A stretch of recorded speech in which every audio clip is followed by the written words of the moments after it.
Hi, I'm the Recruiting Maven and welcome back to my channel. Today's topic of discussion is going to be a part 2 of a series that I'm starting as to why you have not heard back from a recruiter. And yes, there's so many reasons why you haven't. I figure I break them down and really explain to you in detail what is going on so that you're able to understand, hopefully provide some level of comfort and ease now that you are in the know. So I wanted to tackle vacation because vacation is truly a headache for me as well, and as I'm sure that it is for you. So the biggest vacation pet peeves of mine, if you will, are summertime and the holidays. So Christmas, Kwanzaa, all those, that time period in December where there's so many celebrations are being had, and so it makes it very difficult. So let's start with summer because that's always my favorite time of year. And you know, it seems like everything starts to, in a way, ramp up and also slow down in summer. And by that I mean it seems to be there's a lot of movement in terms of recruitment, and all of a sudden it comes to a halt. It isn't just because of the vacation. There's also an additional piece that I'll get into a little bit later in our discussion. But I got to tell you, certain teams and hiring managers are not always very good about conveying their vacation days. So maybe, you know, I think that you're a phenomenal candidate and I want to push you through the, you know, the hiring process, get you that in-person interview with a company, and yet all of a sudden you're not hearing back from me because I'm not hearing back from the hiring manager because possibly somebody on the team that will be interviewing you is on vacation. So sometimes information takes a little bit longer than I would like to see, and of course that frustrates candidates. Just getting that piece of information as to when are they coming back, when can we actually, you know, set this person for a formal in-person interview. So so that's a pet peeve of mine. And then there's you know, the major holidays during the month of December where everything seems like mid-December through, I would say, early February into mid-February, it just comes to almost a grinding halt.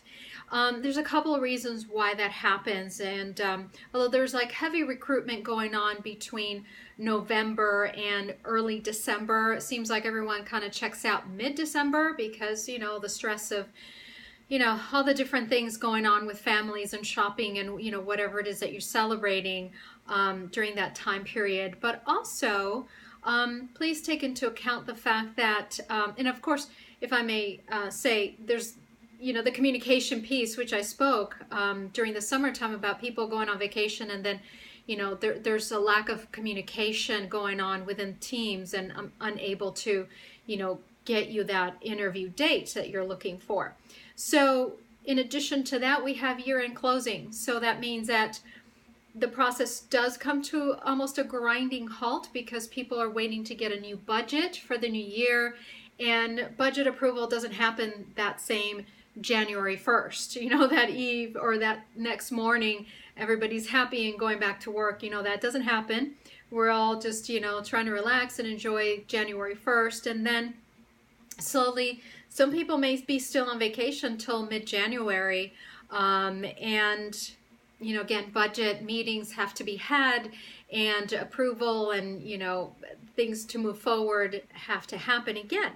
So there's that stalling, you know, what happens between the beginning of January and almost sometimes mid-February, depending on the company and what's going on, especially with their budgets. So carrying that same subject into the summer, there's fiscal year ending, which happens a lot of times mid-year. So that happens during summer vacation as well. So now, again, you have people going on vacation at different times, and then you have their year-end closing for some companies, and that, again, becomes an issue. When will they get new funding to then be able to hire more people? I've seen some teams, they'll get very, very creative. They're kind of sort of, you know, robbing Peter to pay Paul. So They may have like a general budget that may be tapped out for the year, and maybe now they're dipping into other resources that they may have in order to bring you on board. And so, providing you with these insights, hopefully that will help you and put you somewhat at ease, because it is very challenging for me to get you hired, and maybe a team really needs you and your talent and your skills and your contribution, of course, but I'm not able to move through that process myself, so it makes it very frustrating for me to be able to help you. So hopefully this has brought you a little bit of comfort. I know it is difficult, and just because you're not hearing back from me doesn't mean that I have forgotten you. I do appreciate, a phone call or a text. I prefer text, actually, and I'm pretty open about giving out my phone number, just because it makes the process so much easier. If I'm on the phone, it's easier to text you back, right? So with that said, I appreciate your time. I appreciate, and it's just a brief shout out to the people on Facebook. I appreciate them reaching out to me for assistance, whether it's their resume writing or some career coaching that is needed. I'm always happy to help. All my information, if you do need those types of services, are in the description box under the my Facebook link. And so I look forward to seeing you again, and I do wish you the best of afternoon. Make sure you subscribe, you like, and you share. And if you do subscribe, make sure you're hitting that little bell to get my notifications every time I upload. Have a wonderful afternoon and take care.